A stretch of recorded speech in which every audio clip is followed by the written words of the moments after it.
Bismillahirrahmanirrahim.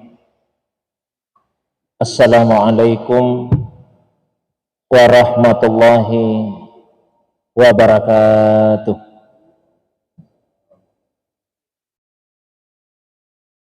Alhamdulillahilladzi anzala sakinata fi qulubil mu'minin.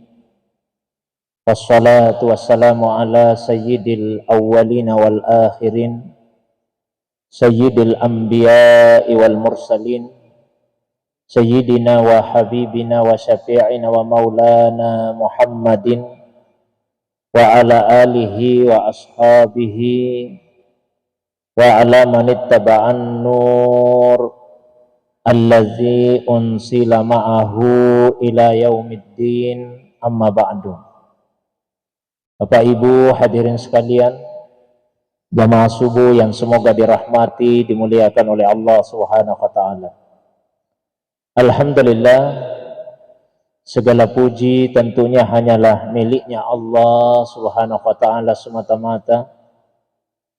Salawat dan begitu pula salam penghormatan semoga senantiasa Allah curahkan kepada kekasih kita Rasulullah Muhammad sallallahu alaihi wasallam, begitu pula kepada keluarga beliau, para sahabat dan juga pengikutnya yang senantiasa istiqamah menghidupkan sunnah Nabi sallallahu alaihi wasallam. Jamaah subuh yang semoga dirahmati, dimuliakan oleh Allah Subhanahu wa taala.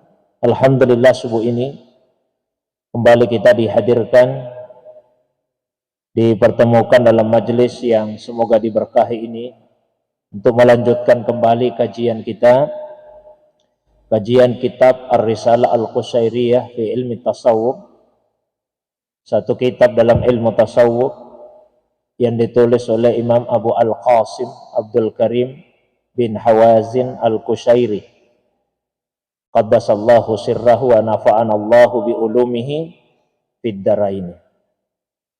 Terakhir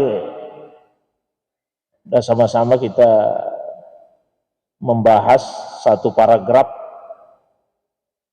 pada bagian akhir ya, dari pembahasan tentang usulut tauhid inda sufiyin. Insyaallah kita lanjutkan kembali paragraf-paragraf yang terdapat dalam pembahasan tentang usulut tauhid inda sufiyin pada sub bahasan yang terakhir, yaitu tentang al-haqqu subhanahu wa ta'ala. Yang lalu saya bacakan ya, apa yang dinukil oleh Imam Al-Qushairi rahimahullahu ta'ala anhu dari para suyuh hadhihi tariqah ya, guru-guru dari tariqah ini ya, atau kelompok tasawuf ini. Qala suyuhu hadhihi tariqah fit tauhid. Guru-guru dari tariqah, dari kelompok ini dalam ilmu tauhid berkata, innal haqqa subhanahu wa ta'ala, sesungguhnya Allah al-haq subhanahu wa ta'ala mawjudun, ada, qadimun qadim, wahidun esa, hakimun hakim, maha bijaksana, qadirun maha kuasa, alimun maha mengetahui, qahirun maha berkuasa di atas seluruh makhluk, rahimun maha penyayang, muridun maha berkehendak, sami'un maha mendengar, majidun maha mulia, rafi'un maha tinggi, mutakallimun maha berbicara, basirun maha melihat, mutakabbirun maha besar, qadirun maha berkuasa, hayyun maha hidup, ahadun ahad, bakin kekal, samad dan tumpuan dari segala sesuatu. Ini sudah saya uraikan makna dari nama-nama tersebut. Saya lanjutkan paragraf yang berikutnya. Qala al-musannif, penulis kitab ini berkata, wa annahu alimun bi ilmin, qadirun bi kudratin, muridun bi iradatin, sami'un bi sam'in, basirun bi basarin, mutakallimun bikalamin, hayyun bihayatin, baqin bibaqain. Allah itu alim, maha mengetahui dengan ilmunya. Allah itu maha kuasa dengan kudranya, dengan kuasanya. Allah maha berkehendak dengan kehendaknya. Allah maha mendengar dengan pendengarannya. Allah maha melihat dengan penglihatannya. Allah berbicara dengan kalamnya. Allah maha hidup dengan kehidupannya. Dan Allah kekal dengan kekekalannya. Sesungguhnya yang ingin ditegaskan oleh beliau melalui paragraf ini adalah bahwa zat Allah dan sifat Allah itu dua hal yang berbeda. Jadi itu yang ingin beliau tegaskan. Zatnya Allah dan sifatnya Allah dua hal yang berbeda. Ini untuk membantah anggapan dari orang-orang Mu'tazilah. Karena kalau orang Mu'tazilah itu berpendapat zat dan sifatnya Allah itu sesuatu yang sama. Jadi itulah zatnya Allah, itu juga sifatnya Allah. Itu menurut orang Mu'tazilah, Pak. Sehingga kalau tadi ulama-ulama Ahlus Sunnah berpandangan Allah itu misalnya alimun bi ilmihi, mengetahui dengan ilmunya. Kalau menurut orang Mu'tazilah tidak. Allah itu alimun bi zatihi, mengetahui dengan zatnya. Kalau kita perhatikan Pak bedanya. Alimun bi ilmihi dengan alimun bi zatihi. Alimun bi ilmihi, Allah mengetahui dengan ilmunya. Berarti Allah punya sifat ilmu. Sifat ilmu itu beda dengan zatnya Allah. Tapi kalau orang Mu'tazilah, Allah itu alimun bi zatihi. Allah mengetahui bukan dengan ilmunya, bukan dengan sifat yang tersendiri, tapi Allah mengetahui dengan zatnya. Maka zat dan sifat itu dua hal yang sama. Itu Mu'tazilah, Pak. Ahlus Sunnah tidak. Ada zatnya Allah, ada sifatnya Allah. Bahkan nanti juga akan dibahas ada namanya Allah Subhanahu wa Ta'ala. Kemudian ada juga fiilnya, perbuatannya Allah Subhanahu wa Ta'ala. Ya. Jadi Allah punya zat, ya. Allah punya sifat, Allah punya nama, dan Allah punya fiil. Allah mempunyai perbuatan. Ini nanti akan berkaitan dengan pertanyaan. Sebetulnya pada saat kita beribadah, kita menyembah, kita beribadah kepada apa? Ya. Kan kita tidak menyembah nama, Pak. Yang kita sembah itu adalah zatnya Allah Subhanahu wa Ta'ala. Sehingga tidak usah misalnya membayang-bayangkan tulisan nama Allah Subhanahu wa Ta'ala. Karena kadang-kadang ada yang mengajarkan kalau salat, bayangkanlah di hadapanmu ada tulisan Allah. Oh, itu menyembah nama namanya. Kita tidak menyembah nama, apalagi menyembah tulisan.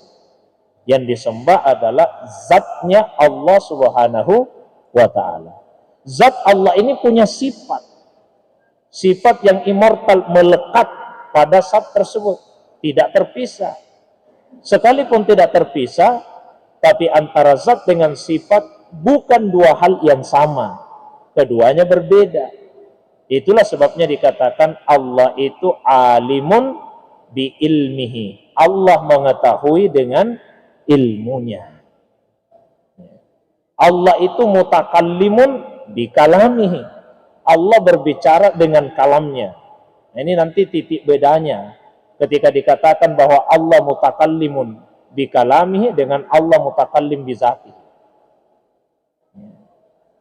Dalam konteks Al-Quran, Al-Quran itu kalamnya Allah.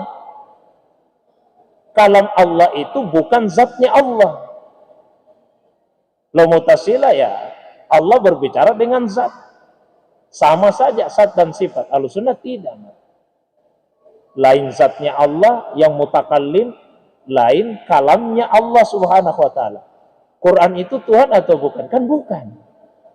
Al-Quran itu adalah kalamnya Allah Subhanahu wa ta'ala. Tapi karena dia melekat pada Allah secara immortal, permanen, sehingga kalam Allah itu juga kadim. Al-Quran itu kadim. Al-Quran tidak diciptakan. Beda dengan orang Mu'tazilah yang mengatakan Al-Quran itu diciptakan oleh Allah SWT. Jadi Al-Quran itu kadim. Meskipun perlu dipahami ada namanya dal, ada namanya madlul. Ya, ada dal, ada madlul. Dal itu yang menunjukkan, madlul itu yang ditunjukkan. Saya berikan contoh Pak, walillahil masalul a'la. Tentu Allah sangat jauh untuk diperumpamakan. Tapi ini untuk memudahkan saja dalam memahami. Ya. Misalnya, kan posisi kita saat ini duduk. Posisi kita saat ini duduk. Kalau misalnya, mohon maaf, saya menginginkan agar posisi kita berubah. Yang tadinya seperti ini modelnya, terus saya inginkan agar posisi kita jadi begini. Itu ada keinginan di dalam diri saya Pak, supaya posisi kita jadi seperti ini. Ya. Tentu supaya, mohon maaf, Bapak Ibu jamaah sekalian bisa memahami apa yang saya inginkan, maka saya membutuhkan kata-kata atau isyarat. Yang jelas ada yang menunjukkan apa yang menjadi keinginan saya itu. Kalau dalam bentuk kata-kata, kira-kira apa yang akan saya ucapkan supaya Bapak Ibu jadi begini modelnya. Apa yang akan saya ucapkan Pak? Ya? Mana Pak? Berdiri, ya Pak ya? Berdiri. Kata-kata berdiri itu namanya dal. Penunjuk terhadap apa yang saya inginkan. Kan bisa saja menggunakan kata yang lain. Bisa saya mengatakan, bangun. Bisa mengatakan bangkit, dan seterusnya. Jadi kata-kata tadi itu namanya dal. Ada yang ditunjukkan itu disebut dengan madlul. Al-Quran misalnya, mushaf Al-Quran itu adalah dal. Tapi sebetulnya dia menunjuk kepada sesuatu yang qadim. Ya. Kalau mushafnya, tulisannya, tintanya, dan sebagainya, suara ketika kita membaca, yaitu semua hadis. Ya. Itu dal, penunjuk. Ada yang ditunjuk, qadim. Itulah kalamnya Allah Subhanahu wa ta'ala. Nah, ini untuk memudahkan dalam memahami Pak. Ya. Tapi yang jelas, kalam itu bukan zatnya Allah, bukan zat. Itu adalah sifatnya Allah Subhanahu wa ta'ala. Nah, itu yang ingin ditegaskan oleh beliau. Walahu yadan huma sifatani yakhluqu bihima ma yasha. Allah itu mempunyai dua tangan. Allah mempunyai dua tangan. Keduanya adalah sifat yang dengan keduanya Allah menciptakan apa yang dia kehendaki. Allah mempunyai dua tangan, yang dengan keduanya Allah menciptakan apa yang dia kehendaki. Tentu tangan yang dimaksud di sini bukan tangan yang merupakan jarihah anggota tubuh, seperti kedua tangan kita ini. Ya. Karena kalau dipahami seperti itu, terjatuh kepada paham tasbih atau tajsim, menyerupakan Allah Subhanahu wa ta'ala dengan makhluk, dan jauh Allah dari sifat yang seperti itu. Ya. Tapi kita juga tidak bisa menolak, kemudian mengatakan Allah tidak punya tangan. Karena itu artinya kita mengingkari ayat Al-Quran. Di Al-Quran jelas disebutkan, bal yadahu mabsutatan. Kedua tangan Allah itu terbentang dengan luas. Di Al-Quran juga disebutkan yadullahi fauqa aidihim. Tangan Allah itu di atas tangan manusia.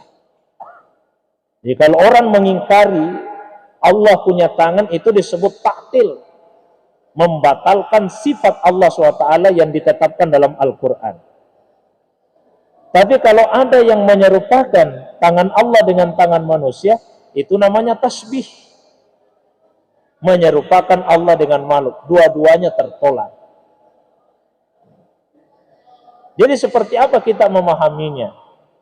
Ulama-ulama salaf itu punya dua pandangan.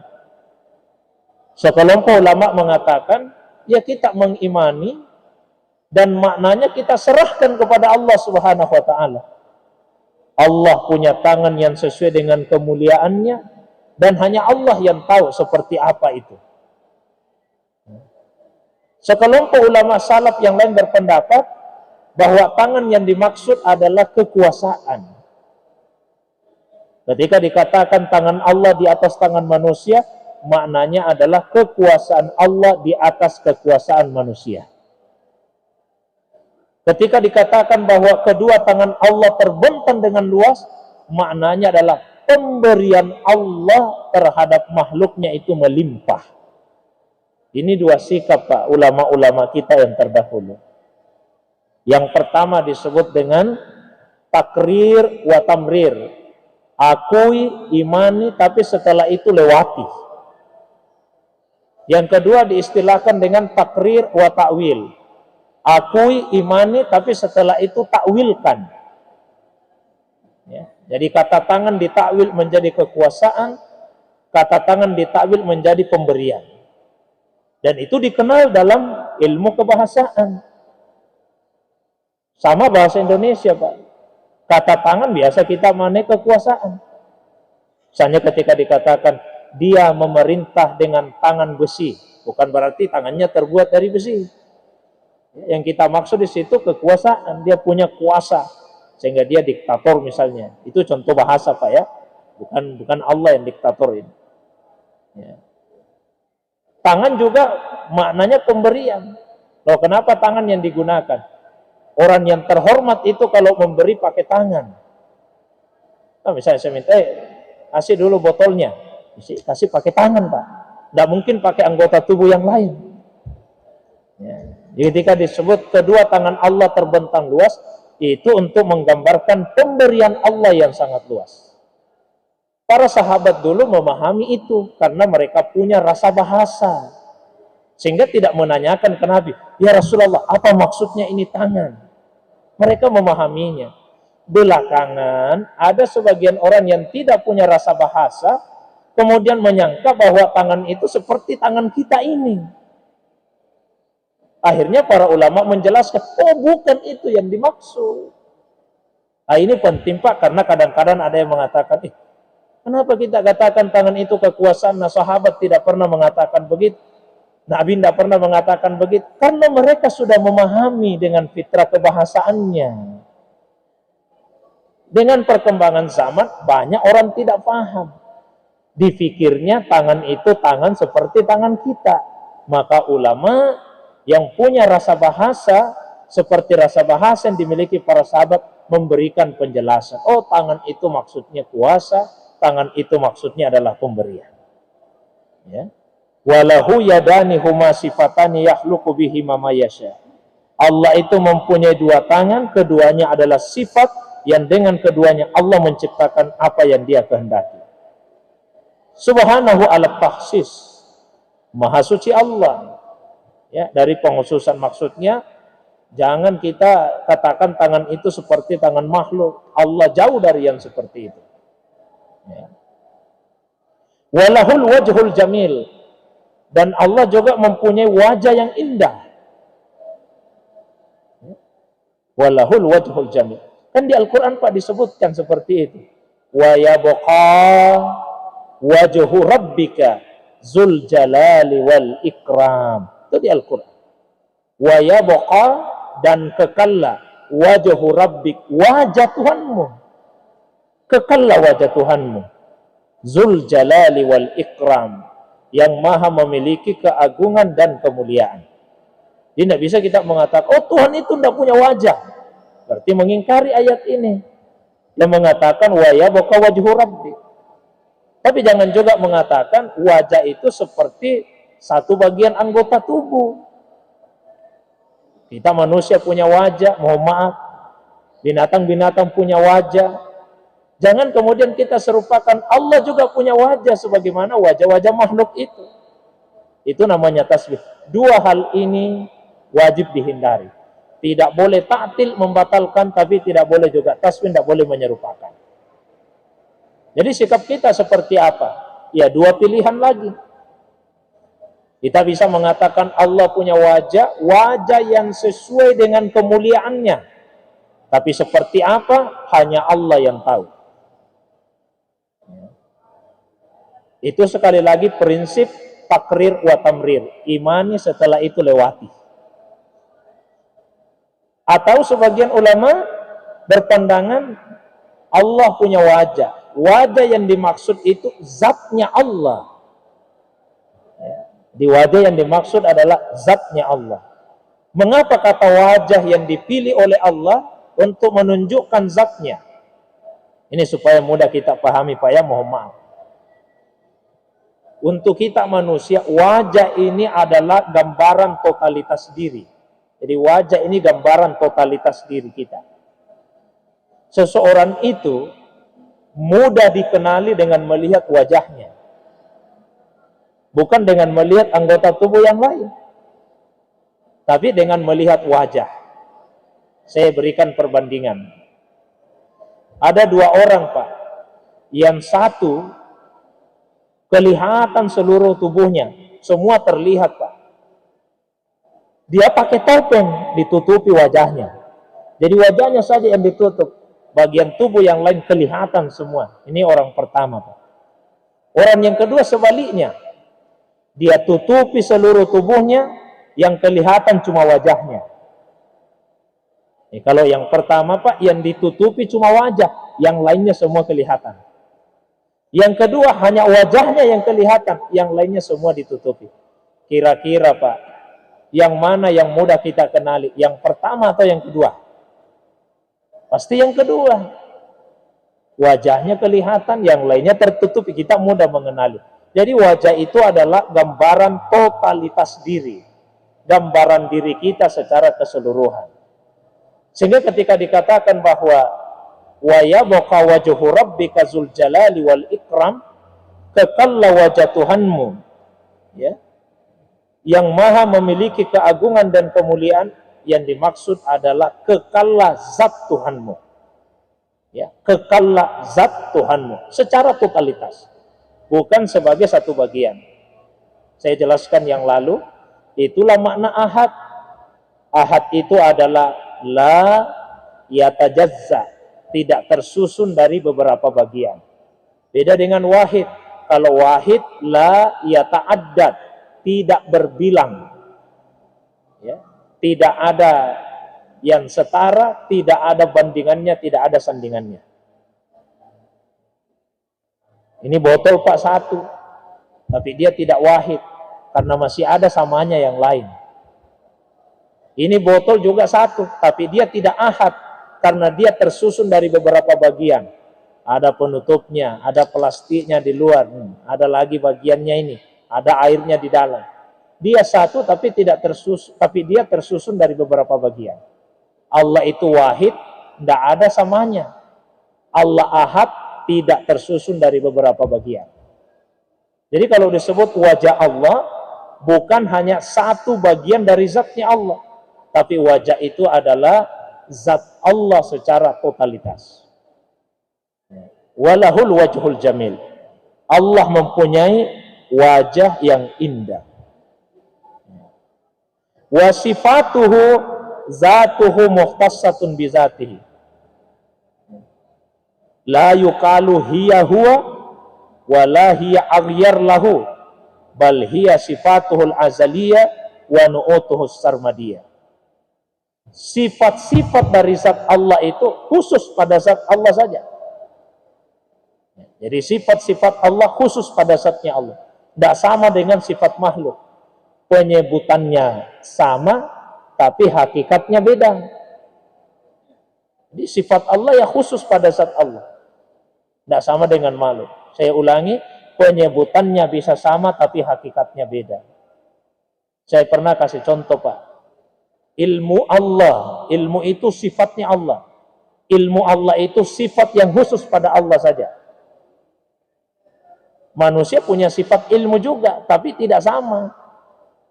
Ilmu Allah, ilmu manusia beda. Ilmu manusia terbatas, ilmu Allah tidak terbatas. Ya. Ilmu manusia bisa bertambah, bisa berkurang, bisa berubah. Ilmu Allah tidak pernah bertambah, tidak pernah berkurang, tidak pernah berubah. Itu ilmunya Allah, Pak. Tidak ada pertambahan-tambahannya, tidak ada kurang-kurangnya, tidak ada perubahannya. Ya. Ilmu Allah meliputi segala sesuatu. Ilmu kita tidak. Makanya dikatakan wasifatuhu zatuhu. Sifatnya Allah, wasifatu zatihi Muhammad. Wasifatu zatihi, sifat-sifat zatnya Allah, mukhtassatun bizat, itu khusus untuk zatnya Allah. La yukalu hiya huwa. La yukalu hiya huwa. Tapi tidak bisa dikatakan sifat itu juga zat. Ini agak mesti hati-hati penerjemahannya, Pak. Kalau kita beli buku terjemahan, itu terjemahannya aneh-aneh biasa. Kahia itu kan dia perempuan, huwa dia laki-laki. Saya terjemahkan tidak dikatakan dia perempuan, dia laki-laki. Tidak begitu terjemahannya. Hiya yang dimaksud di sini sifat. Huwa yang dimaksud di sini zat. Ya. La yukalu hiya huwa. Ya. Jadi kalau baca kitab-kitab turas, bukan berarti dilarang lihat terjemahannya, Pak. Tapi jangan berpatokan pada penerjemahannya. Bisa kita keliru. Ya. La yukalu hiya huwa. Tidak boleh dikatakan hiya huwa. Dia itulah, tidak boleh. Maksudnya apa? Tidak boleh dia itulah. Hiya yang dimaksud di sini sifat, huwa yang dimaksud zat. Tidak bisa dikatakan zat itu juga sifat. Itu pendapat Mu'tazilah. Wala hiya aghyar lahu. Tapi jangan juga dikatakan sifat itu berpisah dari zatnya Allah. Tidak. Sifat itu melekat secara immortal permanen pada zat Allah Subhanahu wa taala. Bahkan hiya sifatuhul azaliyah, sifat yang azaliyah. Wa nu'utuhus sarmadiyah, dan sifat-sifat yang kekal. Saya sudah jelaskan azaliyah, azali atau qadim maknanya tidak ada pendahuluannya. Ya, pertama tidak ada pendahuluan, tidak didahului oleh ketiadaan, langsung ada. Ada zatnya Allah, secara bersamaan juga ada sifatnya Allah. Ada sifatnya Allah.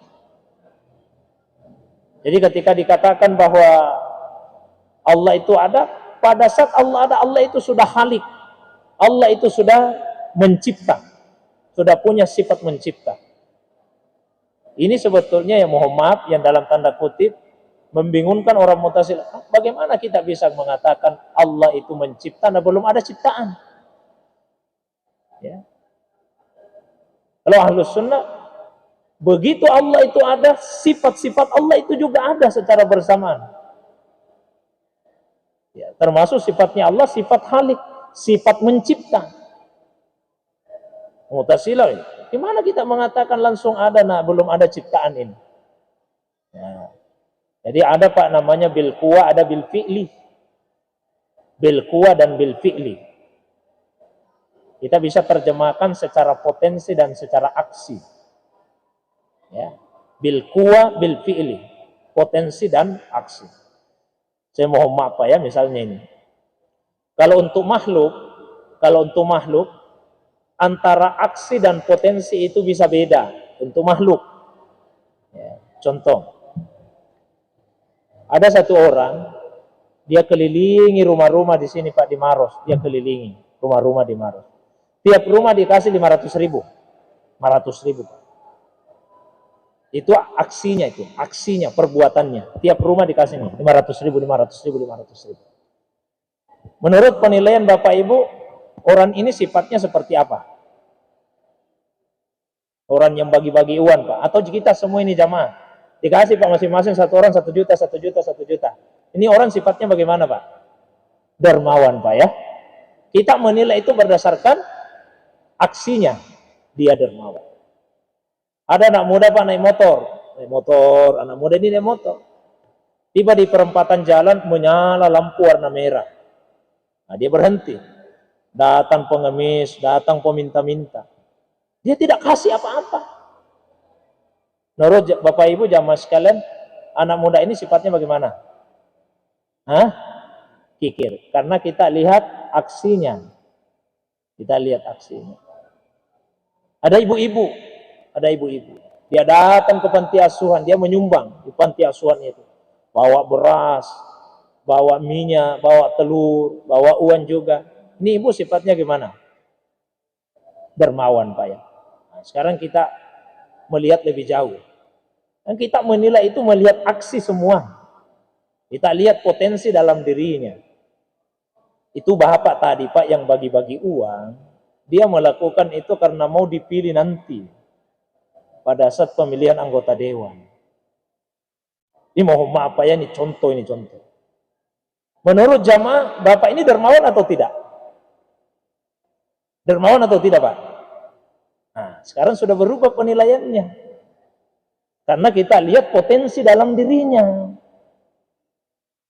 Jadi kalau manusia itu antara potensi dan aksinya bisa beda. Bisa beda, Pak. Anak muda tadi, Pak, yang kita katakan kikir, sebetulnya waktu datang pengemis, dia mau sekali memberi. Astagfirullah, aku lupa dompetku. Dia lupa dompetnya, Pak. Mana caranya ini? Tidak ada sekali uangku. Sampai merintih-rintih di hatinya itu, menangis karena tidak bisa dia memberi. Sekarang bapak-bapak tetap menilai anak muda ini kikir. Masih kikir, Pak? Ah, tidak. Karena kita sudah tahu potensi dalam dirinya.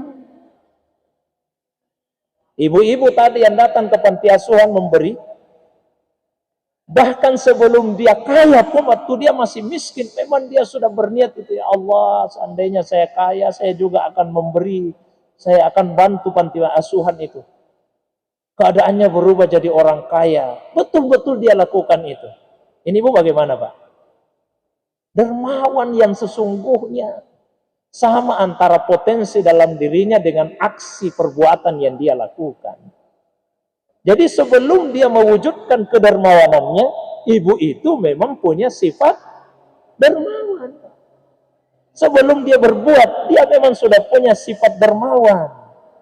Nah, sekarang Allah sebelum menciptakan makhluk, punya tidak sifat mencipta? Punya atau tidak, Pak? Punya. Berarti Allah itu sudah khalik bahkan sebelum makhluk itu ada. Allah itu sudah Rahman, sudah Rahim, pengasih, penyayang, bahkan sebelum ada makhluk yang dikasihi dan disayangi. Karena itu adalah sifat yang melekat pada zat. Ini yang tidak dipahami orang Mu'tazilah. Bagaimana kita mengatakan Allah itu mencipta? Nah, ciptaan belum ada. Gimana kita mengatakan Allah mengasihi, menyayangi? Belum ada yang mau dikasih, belum ada yang mau disayangi. Contoh tadi mudah-mudahan bisa memudahkan untuk memahaminya. Ya. Jamaah yang dimuliakan oleh Allah Subhanahu wa taala. Wa annahu ahadiyuz zat. Allah itu zatnya ahadi. Saya sudah jelaskan tentang makna ahad. Ya. Tidak tersusun dari beberapa bagian. Laisa yusbihu syai'an minal masnu'at. Tidak ada ciptaannya Allah yang menyerupainya. Wala yusbihu syai'un minal makhlukat. Tidak ada makhluk yang menyerupainya. Tidak ada. Laisa bijismin wala jauhar wala arad. Wala sifatuhu a'rad. Wala yutasawwaru fil khayal. Wala yuqaddaru fil uqul. La jihatalahu wala makan. Wala yajri alaihi waktun wala zaman wala yajusu fi wasfi siyada wala nuqsan. Allah bukan jisim, bukan bentuk. Allah tidak berbentuk, Pak. Tidak berbentuk. Wala jauhar. Allah bukan substansi pada seperti substansi benda. Ini ada substansinya ini. Wala arat, bukan juga sifat yang menempel pada benda. Wala sifatu arat, bahkan sifatnya Allah pun bukan sesuatu yang seperti menempel pada zatnya Allah SWT yang berbeda dengan zat itu. Menempel yang bisa kemudian berpisah darinya. Ya. Wala yutasawwar fil khayal. Allah tidak bisa dibayangkan dalam khayalan. Jadi kalau kita masih membayangkan, itu bukan Allah. Kalau masih kita membayangkan, Pak, itu bukan Allah. Kalau salat tidak usah membayang-bayangkan, karena pasti yang kita bayangkan itu bukan Allah. La yutasawwar fil khayal. Tidak bisa dibayangkan. Khayalan itu makhluk. Khayalan itu makhluk. Maka tidak mungkin Allah itu bisa dikhayalkan. Bagaimanapun luasnya alam khayalan, tapi tetap khayalan makhluk. Jangan menghayal-khayalkan. Sebab dikhayal-khayalkan itu Allah. Jangan. Wala yuqaddaru fil uqul. Tidak bisa dijangkau oleh akal kita manusia tentang zatnya Allah. Akal tidak bisa menjangkau bagaimana zatnya Allah. La jiha wala makan. Tidak ada arah, tidak ada tempat. Tidak ada arah, tidak ada tempat. Saya berkali-kali saya tegaskan ini karena saya jujur saya cemas sekali, khawatir, Pak, dengan yang sering disampaikan bahwa Allah ada di atas langit. Itu ulama-ulama Ahlus Sunnah mewanti-wanti, ya, menyatakan bahwa tidak boleh kita katakan Allah itu bertempat. Allah tidak bertempat, wala makan. Allah tidak ada di bumi, tidak bertempat di bumi. Allah juga tidak bertempat di langit. Tidak ada arahnya. Tidak bisa kita katakan Allah ada di sebelah kanan kita, ini di sebelah kiri kita, di depan kita, di belakang kita. Tidak bertempat, tidak ada arah. Zatnya, Pak, ya. Kalau ilmunya Allah meliputi segala sesuatu, kuasanya Allah meliputi segala sesuatu yang mungkin. Zat Allah tidak punya arah, tidak ada tempat, tidak bertempat.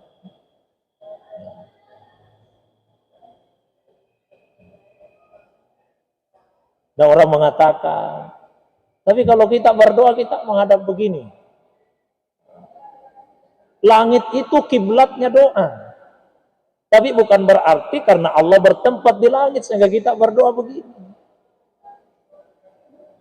Kalau hanya karena kita berdoa seperti ini kemudian dikatakan Allah bertempat di langit, terus kalau kita sujud, Pak, ke bawah. Jadi apa kita akan mengatakan Allah bertempat di dasar bumi? Jadi bumi itu tempat kita bersujud. Langit itu kiblatnya doa. Itu tidak menunjukkan bahwa Allah bertempat di langit atau Allah bertempat di dasar bumi. Ya. Bahkan termasuk kisah Mi'raj yang sering dijadikan alasan untuk mengatakan Allah bertempat di langit. Sudah sampaikan, langit itu bukan tempat tinggal Allah, tapi tempat yang dipilih oleh Allah bagi Rasulullah SAW untuk menemuinya. Sebagaimana Allah telah memilih Bukit Tursina untuk Nabi Musa menemuinya.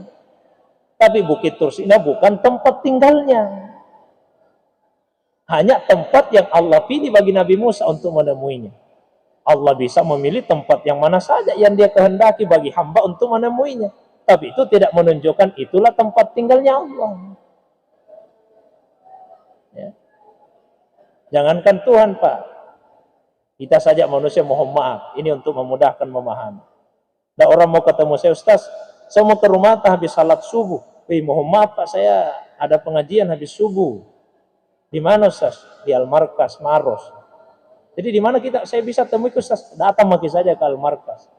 Jadi Al-Markas ini, Pak, tempat yang saya pilih bagi orang tadi untuk menemui saya. Tapi apa saya bisa katakan Al-Markas ini tempat tinggal saya? Tidak bisa. Itu, Pak, ya. La jihata lahu wala makan. Wala yajri alaihi waktun wala zaman. Tidak berlaku atasnya waktu dan zaman. Jadi bagi Allah itu tidak ada istilahnya masa lalu, masa sekarang, masa yang akan datang. Waktu itu hanya berlaku bagi makhluk. Sehingga kalau Allah mencabut dimensi waktu pada makhluk, bagi makhluk itu juga tidak ada istilahnya masa lalu, masa sekarang, masa yang akan datang. Kalau dicabut, Pak, dimensi waktu itu pada makhluk. Waktu Isra masih ada dimensi waktu. Maka di Al-Quran masih dikatakan Subhanalladzi asra bi abdihi lailan. Masih berlaku dimensi waktu itu bagi Nabi. Tapi ketika Mi'raj, dimensi waktu itu diangkat. Sehingga Nabi bisa melihat yang terjadi di masa lalu, Nabi juga bisa melihat apa yang terjadi, yang akan terjadi di masa yang akan datang. Karena ketika itu dimensi waktu sudah Allah angkat, maka Rasulullah pada saat itu melihat masa lalu dan masa yang akan datang itu dalam saat yang bersamaan. Itulah sebabnya Nabi melihat ada orang disiksa di neraka begini-begini, orang masuk surga. Ini kan belum ada yang masuk surga, belum ada yang masuk neraka waktu itu. Diangkat dimensi waktu itu pada diri Rasulullah sallallahu alaihi wasallam. Itu makhluk Pak ya, apalagi Allah yang memang tidak pernah terikat dengan waktu dan tempat. Wala yajusu fi wasfihi ziyada wala nuqsan. Sifat Allah itu tidak pernah bertambah, sifat Allah juga tidak pernah berkurang. Nah, saya kira itu dulu Pak yang saya sampaikan pada kesempatan pengajian ini. Kalau ada hal-hal yang ingin ditambahkan, didiskusikan, baik yang berkaitan langsung dengan paragraf tadi atau masalah agama yang lain di luar dari apa yang saya sampaikan, sebatas pengetahuan yang Allah titipkan pada saya persilakan kepada jamaah sekalian. Alhamdulillah. Ya. Sudah mulai agak pusing. Ya, sudah Pak? mulai agak berat. Oh gitu Pak? Kalau berat bukan karena materinya yang berat Pak, mungkin cara saya menyampaikan. Ya. Yang berniat bertanya mungkin ditabe agak maju sedikit ke depan. Ya, tabe Pak.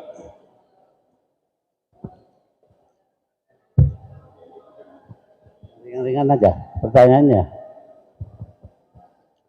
Assalamualaikum warahmatullahi wabarakatuh. Assalamualaikum. Begini Pak, kami ini semuanya kemungkinan semuanya beranggapan, walaupun itu anggapan kami mungkin salah, memahami bahwa karena dalam Al-Quran juga memang dikatakan artinya seperti itu. Apa itu Pak? Bahwa Allah itu mempunyai wajah. Jadi anggapan kita ini memang ada wajah, walaupun tidak sama dengan yang sama dengan manusia. Tapi anggapan kita ini memang ada wajah. Apakah ini kami termasuk orang yang musyrik atau bagaimana akidahnya ini Pak? Silakan. Maksudnya wajah sebagai bagian dari zat. Ya, pokoknya punya wajah. Ya. Bukan sebagian dari zat. Pokoknya kami bilang, taunya ada wajah. Saya gini walaupun Pak. Wajah ini kita tidak. Oke, gini Pak. Iya. Saya perjelas. Saya ini kan saya dari kepala sampai di bawah ini Pak ya. Ini saya Pak. Ini wajah saya. Jadi wajah saya ini bagian dari zat. Nah, terus kalau dikatakan Allah punya wajah, itu tidak salah Pak. Tapi saya ingin perjelas. Yang dimaksud anggapannya Allah itu punya wajah, kalau dikatakan Allah punya wajah tidak sama dengan manusia, tapi Allah punya wajah. Yang dibayangannya itu Allah punya wajah bagian dari zat juga, seperti ini. Tidak. Pokoknya yang anggapan ada wajah. Ada wajah? Ya. Tapi tidak disamakan dengan yang lain. Tidak. Tapi ada wajah. Kami hanya mengartikan ada wajah. Iya. Itu Pak. Apa kami ini sebenarnya pertanyaan kelanjutannya, tapi kami ini termasuk akidahnya kurang bagus. Baik. Itu saja Pak. Oke. Saya sebutkan di penggalan kitab ini Pak ya, walahul wajhul jamil. Allah punya wajah yang indah. Ada? Tidak ingin jelas menyebut. Di Al-Quran disebut wa yabqa wajhu rabbik, kekallah wajah Tuhanmu. Ya, Zul Jalali wal Ikram, yang memiliki keagungan dan kemuliaan. Jadi kita tidak boleh taktil, tidak boleh mengatakan oh tidak ada wajah. Tapi jangan juga kemudian kita menyerupakan wajah itu dengan wajah makhluk. Ya, wajah dengan wajah makhluk, meskipun tidak sama kita asumsinya Pak. Mau begini. Kan binatang juga punya wajah Pak ya. Kita juga punya wajah. Wajah kita kan tidak sama dengan wajah binatang. Tapi yang jelas sama-sama ada wajahnya. Wajah kita dengan wajah binatang itu adalah satu anggota tubuh, satu bagian dari tubuhnya. Kan seperti itu Pak. Jangan ada di dalam benak kita bahwa wajah Allah itu satu bagian dari zatnya Allah. Ya. Jadi wajah Allah itu adalah zatnya Allah.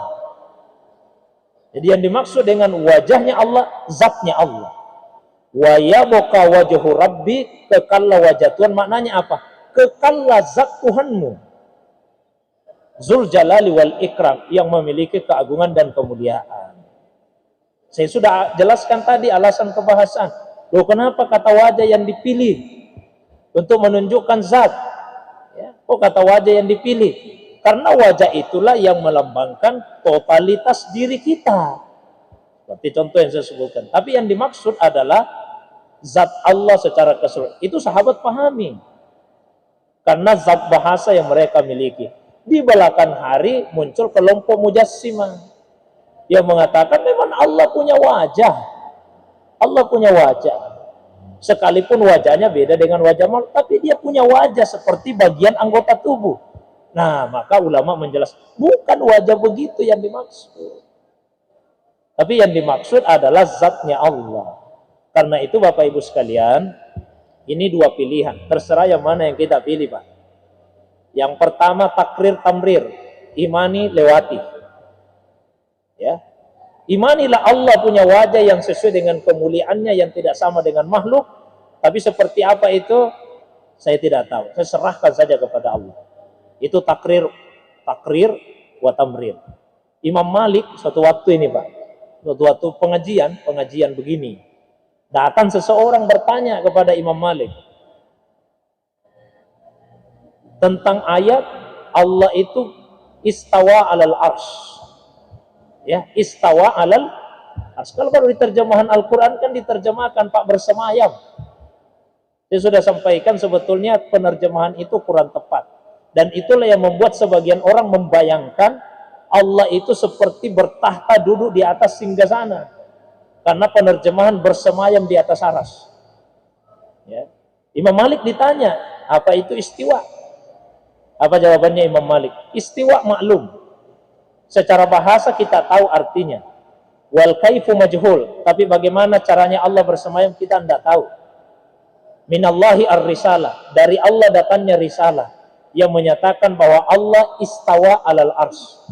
Saya lebih memilih tidak menerjemahkan lain. Allah istawa alal ars.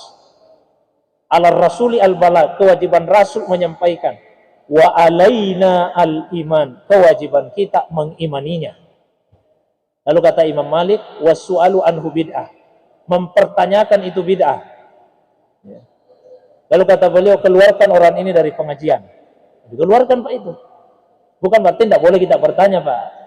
Tidak tahu. Ini karena dia bermaksud untuk mengecaukan akidah jamaah. Oh, bersemayam kan Al-Quran mengatakan bersemayam, dia bersemayam begini. Itu namanya takrir tamrir, imani lewati. Pilihan kedua, imani dan takwilkan. Ya. Kata wajah kita sudah tahu maknanya Pak, ditakwil. Oh, yang dimaksud itu zatnya Allah, dan itu sesuai makna bahasa. Nah, yang mana yang dipilih? Kalau di kitab tauhid yang diajarkan kepada kami di Al-Azhar, pilihan pertama itu dikatakan aslam, itu lebih selamat. Jadi, takrir tamrir, imani lewati, itu aslam, lebih selamat. Pilihan yang kedua itu dikatakan ahkam, itu lebih cerdas, lebih bijaksana. Jadi terserah Bapak Ibu, mau yang lebih selamat atau yang lebih bijaksana. Ya. Yang penting tidak menyerupakan dan tidak menolak. Itu Pak. Wallahu a'lam. Bisa Ustaz? Jangan. Bismillahirrahmanirrahim. Kasih Ustaz. Saya tertarik dengan pembahasan tadi. Ya. Dimensi Muhammad. Di dalam kitab Al-Barzanji. Itu dikatakan al-mawsufu bitaqaddumi wal awaliyah. Kemudian di akhir doa Al-Barzanji itu huwa awwali qabilil tajalli minal haqiqatil muhammadiyah. Mungkin kalau saya kaitkan dengan sebuah ayat fa aina ma tuwallu fasama wajhullah. Jika dikatakan bahwa pensifatan tadi misalnya didimensikan pada diri sang Nabi Muhammad SAW, ada begini Ustaz, biasa saya dengar bahwa Muhammad itu manusia biasa. Manusia biasa. Manusia biasa. bisa lupa, bisa terkena sihir. Bagaimana memposisikan Muhammad di sini? Baik. Baik. Oke. Ada ayat di Al-Quran Pak ya, surah Al-Kahfi, yang kadang-kadang diterjemahkan kurang tepat. Ya. Ayatnya berbunyi begini. Qul innama ana basarum mislukum yuha ilayya annama ilahukum ilahu wahid. Katakanlah ya Muhammad, Allahumma salli sallim alaihi. Innama ana basarum mislukum. Sesungguhnya saya hanyalah manusia biasa, sama dengan kalian. Begitu biasa diterjemahkan Pak. Manusia biasa. Ini penerjemahan yang menambah-nambah. Tidak ada Pak di ayat itu yang mengatakan manusia biasa. Ayat itu menyebut basar, manusia, tapi tidak mengatakan manusia biasa. Dari mana itu kata-kata biasa muncul? Nah, tidak ada di ayat.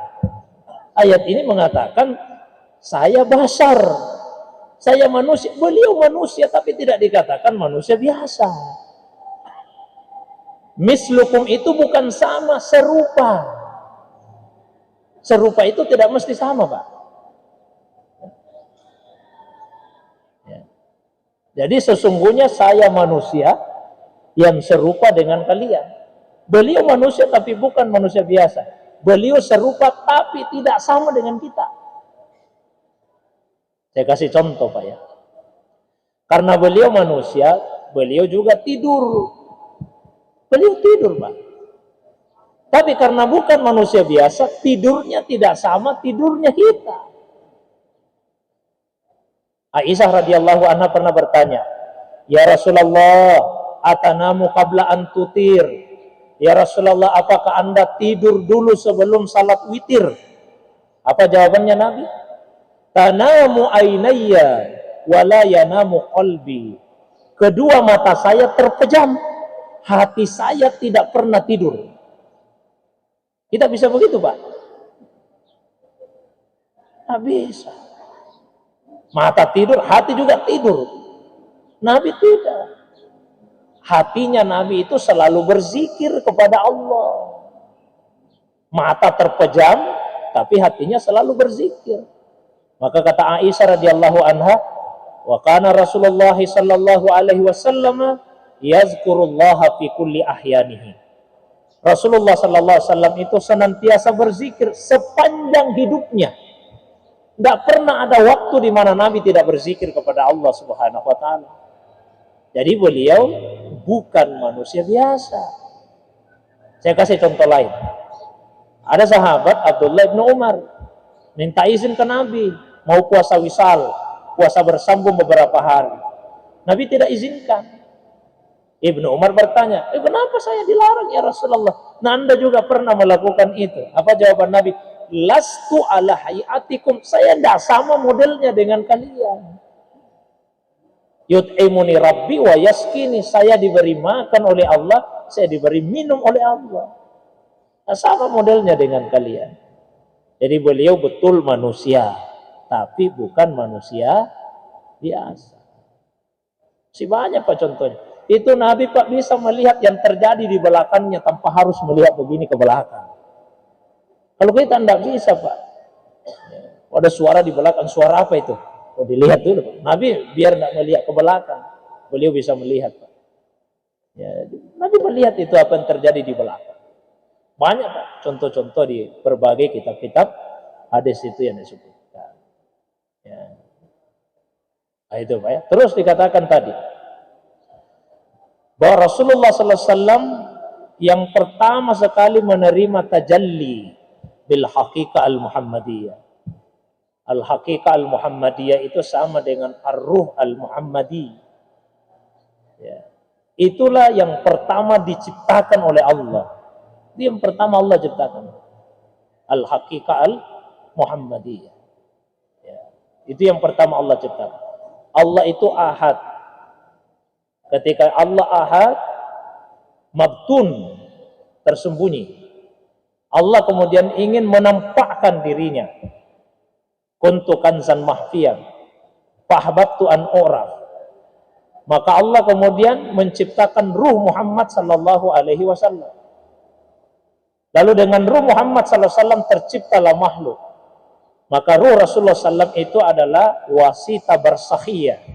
Dia perantara terciptanya makhluk-makhluk yang banyak ini. Sehingga Nabi itu disebut rahmatan lil alamin. Bukan hanya hadirnya di dunia jadi rahmat. Rahmatan lil alamin. Jadi sudah ada ruh Nabi sallallahu alaihi wasallam sebelum dilahirkan Nabi Muhammad sallallahu alaihi wasallam. Sebelum dilahirkan Nabi Muhammad SAW. Nah, kalau misalnya saya tanya, Pak, kapan Nabi Muhammad SAW atau kapan Muhammad itu menerima wahyu, menerima Al-Quran? Katakan waktu umur 40, Pak ya. Itu di dunia, di alam ruh beliau sudah menerima wahyu Al-Quran. Wa innaka latulaqqal Qur'an min ladun hakimin alim. Al-Quran itu sudah ditalaki kepada Nabi SAW dari sisi Allah yang maha bijaksana dan maha berilmu. Itu di alam arwah, di alam arwah. Ya. Lalu Rasulullah SAW sebagai manusia dilahirkan ke dunia ini. Ya. Ketika Rasulullah ada di dunia, bersentuhan dengan dunia, memori-memori yang terjadi di alam arwah itu mengendap. Ya, kita ini Pak, pernah tidak ada perjanjian dengan Allah SWT di alam arwah? Pernah Pak ya? Ada yang masih ingat? Karena ketika kita di dunia, pada saat kita bersentuhan dengan dunia, memori-memori itu hilang, mengendap Pak. Nabi juga begitu, mengendap Pak itu. Maka ketika Jibril datang diminta membaca itu, mengingatkan ke Nabi, memunculkan kembali memori yang dialami oleh Nabi SAW ketika berada di alam ruh itu. Maka pertanyaan-pertanyaan Nabi SAW bertingkat-tingkat. Ya, apa yang mau dibaca? Ya, kemarin kan Nabi mengatakan, saya tidak bisa baca. Itu ingat muridnya, apa yang mau dibaca? Sudah mulai Nabi teringat itu. Dari sekian banyak wahyu yang diturunkan di alam arwah itu, yang mana ini yang mau dibaca Jibril? Pertanyaan yang ketiga setelah ditentukan, oh ini yang mau dibaca. Iqra bismi rabbikal ladzi khalaq. Hanya dialognya itu Pak bertingkat-tingkat itu. Muncul memori. Kita juga begitu sebetulnya Pak. Kan di alam arwah Allah bertanya kepada kita. Di Al-Quran disebutkan, alastu bi rabbikum, bukankah saya Tuhan kalian? Kita semua bersahadat. Kalau bala syahidna, kami bersaksi. Itulah syahadat kita yang pertama. Tapi kita tidak ingat Pak. Tidak ingat. Nah, kita berusaha untuk mengingat memori itu. Wah, kita ternyata pernah bersahadat kepada Allah Subhanahu wa Ta'ala. Itulah yang di antaranya ingin kita ingat kembali dan belajar atas, oh saya pernah seperti ini. Nabi didatangi Jibril Pak, diingatkan. Nah, seperti ini yang pernah dialami di alam ruh. Jadi untuk pertanyaan tadi ya, Nabi Muhammad SAW memang manusia tapi bukan manusia biasa. Terus disebutkan bahwa beliau pernah lupa. Kenapa seperti itu? Hikmahnya ada dua. Satu, bahwa bagaimanapun ketinggian kedudukan Nabi yang bukan manusia biasa, tapi beliau tetap bukan Tuhan. Itu Pak. Beliau tetap bukan Tuhan. Karena hanya Tuhan saja yang tidak pernah lupa, beliau tetap bukan Tuhan. Dan yang kedua, supaya kita jadi tahu kalau kita mengalami hal yang sama. Coba Nabi salat Pak, Nabi salat. Kemudian beliau baru 2 rakaat langsung salam. Salat zuhur atau salat asar, karena di hadis cuma disebut salat di siang hari. Ya bisa zuhur bisa. Baru 2 rakaat salam. Nabi tinggalkan tempat salatnya, keluar Pak. Datang sahabat namanya Hirbak Zulyadain. Ya Rasulullah, anasita am kasarta salat. Tadi itu Anda lupa atau salatnya memang sengaja dikasar. Kata Nabi, mana situ alam tuksar. Saya tidak lupa, tidak dikasar juga. Kata Hirbak, kalau tidak dikasar berarti lupa itu Rasul karena cuma 2 rakaat. Nabi tanya sahabat yang lain, benar tidak yang disampaikan ini? Benar ya Rasulullah. Nabi langsung berdiri, lanjut 2 rakaat sisanya. Setelah salam, baru beliau sujud sahwi 2 kali sujud. Jadi kita ini kalau mengalami hal yang sama sudah tahu, oh ini yang kita lakukan. Coba Pak, kalau tidak ada contohnya dari Nabi, kalau begini, bagaimana modelnya ini? Ya kan? Jadi itu 2 hikmahnya. Satu, untuk menegaskan bahwa bagaimanapun ketinggian kedudukannya Nabi, tapi tetap beliau bukan Tuhan. Yang kedua, supaya kita ini umatnya Rasul bisa meneladani kalau tahu apa yang harus dilakukan ketika mengalami hal yang sama. Jadi perpaduan antara hakikat Muhammadiyah itulah utuh pada diri Nabi Muhammad sallallahu alaihi wasallam. Itulah awwalu qabil litajalli bil haqiqah al-Muhammadiyah. Mohon maaf kalau orang-orang Wahabiyah Pak, pasti dia tolak itu. Oh, tidak ada itu. Yang pertama diciptakan oleh Allah ruhnya Nabi Muhammad sallallahu alaihi wasallam. Terus apa yang pertama diciptakan? Oh, disebutlah ada yang mengatakan aras, ada yang mengatakan fala, macam-macam. Kalau disebut pertama itu Pak, bukan tidak harus nomor 1, tapi pertama itu misalnya awal-awal. Ya, seperti aras kalam itu awal-awal, bukan berarti dia nomor 1 dicipta. Yang nomor 1 dicipta ruhnya Nabi Muhammad SAW. Sama ya. Misalnya begini, salat Jumat jam 12, katakanlah begitu Pak Di, salat Jumat jam 12. Yang petugas masjid jam 7 datang dia di masjid Pak, jam 7 dia buka masjid, berarti dia nomor 1 ini Pak, jam 7 datang. Nah terus Pak Haji, mohon maaf, jam 8 datang di masjid, jam 8 Pak datang. Oh beliau juga Pak Haji datang jam setengah 9 Pak, Pak Haji juga datang jam 9. Kalau saya mengatakan Pak Haji bertiga yang awal-awal datang, salah tidak? Salah tidak Pak? Ah, tidak. Tapi nomor 1 tidak Pak datanya? Tidak. Sama tadi itu aras, kalam dan sebagainya awal-awal dicipta. Tapi bukan berarti nomor 1 dicipta. Ya, saya kasih istilah nomor 1 supaya paling mudah dipahami ini Pak. Nomor 1. Dan nomor 1 dicipta, pertama-tama dicipta ruh Nabi Muhammad sallallahu alaihi wasallam. Mungkin itu Pak ya. Wallahu a'lam. Ya, terakhir mungkin Pak Di, jam 6 lewat ini. Silakan. Assalamualaikum warahmatullahi wabarakatuh. Salam. Terima kasih atas waktu yang diberikan Ustaz. Langsung saya Ustaz. Ya, salam. Berkaitan dengan pembahasan tadi bahwa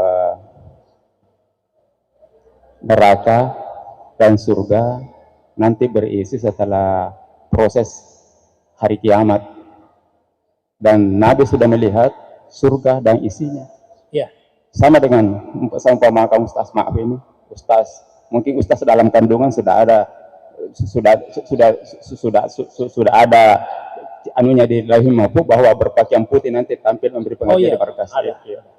Begitu Ustaz. Yang saya pertanyakan, apakah Nabi Muhammad itu diberikan sesuai dengan yang Ustaz tadi artinya sampaikan, ataukah Nabi Muhammad itu diperlihatkan artinya klise-klise daripada Lauhul Mahfuz sehingga di situ ditahu yang sudah terjadi, yang sementara terjadi dan yang akan datang. Demikian Ustaz pertanyaan saya. Terima kasih. Assalamualaikum warahmatullahi wabarakatuh. Oke. Kita lihat di Al-Quran Pak ya. Subhanallazi asra bi abdihi lailam minal masjidil harami ilal masjidil aqsa allazi barakna haulahu linuriyahu. Linuriyah itu supaya kami memperlihatkan kepadanya. Jadi Nabi itu tidak meminta sama Tuhan, Tuhan saya mau lihat ini Tuhan. Nah, Allah langsung memperlihatkan tanpa Nabi meminta. Itu bedanya Nabi Musa Pak. Nabi Musa itu minta sama Tuhan. Minta sama Tuhan. Rabbi arini anzur ilaik. Tuhan, perlihatkanlah dirimu kepada saya supaya saya bisa memandangmu. Nabi Musa itu minta sama Tuhan, saya mau melihatmu Tuhan. Ya, saya mau melihatmu. Nah, apa jawabannya Allah SWT? Allah menjawab, unzur ilal jabal. Lihatlah ke gunung itu. Fa in istaqarra makanahu fasawfa tarani. Kalau gunung itu stabil, tetap, kamu akan bisa melihat saya. Ya, ternyata ketika Nabi Musa melihat gunung, gunung itu kemudian meledak, Pak, ya. Hancur. Nabi Musa pingsan. Nabi tidak meminta sama Tuhan, saya mau melihatmu Tuhan. Allah sendiri memperlihatkan kepada Nabi Shallallahu Alaihi Wasallam. Bukan hanya tentang surga dan neraka, tapi memperlihatkan dirinya kepada Nabi.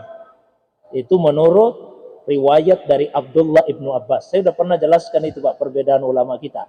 Dan bagaimana penjelasan dari ulama Ahlus Sunnah wal Jamaah. Ya. Jadi itulah ketinggian kedudukannya Nabi Shallallahu Alaihi Wasallam. Tanpa diminta pun Allah kasih. Ya. Banyak hal bisa kita, kalau kita mau bandingkan, Pak, untuk melihat ini ketinggian kedudukan Nabi. Nabi Musa itu kan juga pernah berdoa kepada Allah, dan doanya Nabi Musa itu yang sering kita baca. Rabbis rahli sadri wa yassirli amri. Tuhan, israhli sadri, lapangkan dadaku dan mudahkan urusanku. Ya. Apa yang dimudahkan, Pak? Urusan. Tapi kalau Nabi tidak meminta, langsung saja Allah yang kasih. Di Al-Quran kan disebutkan, alam nasrah laka sadrak. Bukankah kami telah melapangkan dadamu? Nabi tidak meminta lapangkan dada saya. Allah sudah lapangkan sendiri. Alam nasrah laka sadrak. Wa rafa'na laka zikra. Terus di ayat itu, Pak, ada kami mudahkan engkau kepada kemudahan. Jadi dimudahkan. Siapa yang dimudahkan? Bukan urusannya Nabi, tapi Nabi yang dimudahkan. Kalau Musa, Pak, yang dimudahkan urusannya. Kalau Nabi yang dimudahkan bukan urusannya, Nabinya yang dimudahkan, orangnya yang dimudahkan. Kalau urusan, Pak, yang dimudahkan, biar urusan itu mudah. Kalau kita tidak dimudahkan, sulit juga dikerjakan. Ini urusan mudah ini sebetulnya. Iya, tahu di mudah, tapi tidak bisa sekali ku kerja. Itu urusan mudah, Pak, itu. Tapi karena kita tidak dimudahkan, tidak bisa dikerja. Nah, biar urusan itu susah, kalau kita yang dimudahkan, bisa juga diselesaikan. Bisanya kamu selesaikan itu, sulit ini. Saya juga tidak tahu ini kenapa bisa gue selesaikan. Karena kita yang dimudahkan. Apalagi kalau orangnya dimudahkan, urusannya juga dimudahkan. Nabi seperti itu. Nah, kembali ke konteks pertanyaan. Nabi tidak pernah minta, Tuhan perlihatkan saya. Tapi Nabi sendiri yang, Allah sendiri yang linuriyahu. Nabi sudah diperlihatkan itu, Pak.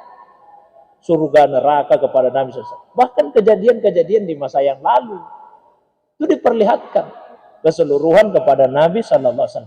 Tapi tidak semua kemudian terdapat dalam riwayat diceritakan itu, Pak.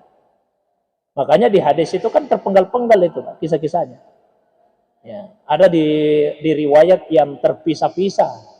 Bukan satu hadis itu, Pak, menceritakan setelah itu Nabi melihat ini lagi, setelah itu Nabi melihat ini lagi. Terpisah-pisah itu hadisnya. Terpisah-pisah. Ulama kemudian kumpulkan itu sekian banyak hadis.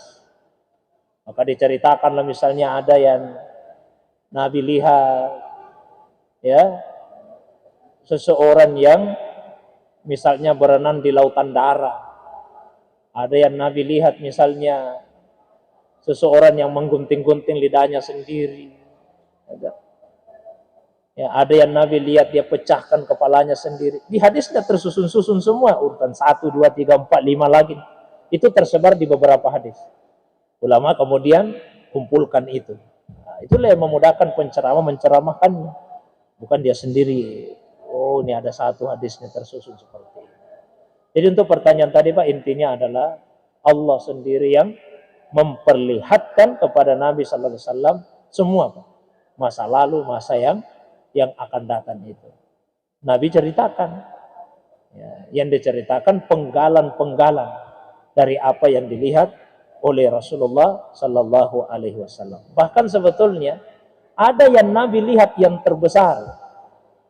Walaqad ra'a min ayati rabbihil kubra. Kubra itu yang terbesar. Ya. Nabi melihat al-kubra artinya yang terbesar. Sama dengan akbar. Cuma kalau akbar itu untuk muzakkar. Kalau kubra yang muannas. Ya, karena ayat itu muannas maka disebut kubra. Nabi melihat ayat yang terbesar. Ayat itu tidak menyebut apa ini ayat terbesar yang Nabi lihat. Karena tujuannya bukan supaya kita tahu apa itu ayat terbesar. Tujuannya informasi itu adalah supaya kita mengetahui ketinggian kedudukan Rasulullah Sallallahu Alaihi Wasallam. Ya, sama Pak. Mohon maaf ini ya. Misalnya presiden. Janganlah presiden, karena dunia ini Pak presiden. Misalnya ada Syekh Tarikah. Terus dia ceritakan, saya sudah mengajak murid saya ini masuk ke ruangan khusus saya. Saya perlihatkan di dalam apa yang tidak pernah saya perlihatkan kepada orang lain. Apa tujuannya Syekh Tarikah itu menyampaikan tadi? Bukan supaya kita tahu apa yang dia lihat. Tapi tujuannya supaya kita tahu bahwa murid ini punya kedudukan yang istimewa di sisi guru itu. Nah, itu perumpamaannya. Jadi tujuan ayat tadi bukan mau memberitahu kita, ini ya ayat yang Nabi lihat ya. Bukan. Tujuan utamanya itu untuk memberitahukan kepada kita ketinggian kedudukan Rasulullah Sallallahu Alaihi Wasallam. Mungkin itu Pak untuk pengajian kita pagi ini. Mudah-mudahan ada manfaatnya. Ya. Sekali lagi kalau dirasa sudah mulai berat-berat, bukan karena materinya yang berat, tidak, tapi mungkin cara penyampaian saya yang membuat terasa berat. Insyaallah masih lanjutan dari pembahasan itu. Saya baca per paragraf saya supaya agak pelan. Tidak usah buru-buru untuk menyelesaikan ya. Demikian kita tutup dengan doa. Alhamdulillahirabbil alamin. Allahumma salli ala sayyidina habibina syafiina maulana Muhammad. Allahumma salli wa sallim wa barik alaihi. Subhanaka la ilma lana illa ma 'allamtana innaka antal alimul hakim. Subhanaka la ilma lana illa ma 'allamtana innaka antal alimul hakim. Subhanaka la ilma lana illa ma 'allamtana innaka antal alimul hakim. Rabbana atina fid dunya hasanah wa fil akhirati hasanah wa qina adzabannar. Subhanaka rabbil izzati amma yasifun, salamun alal mursalin, wa akhiru da'wana anil hamdulillahi rabbil alamin. Demikian, assalamualaikum warahmatullahi wabarakatuh.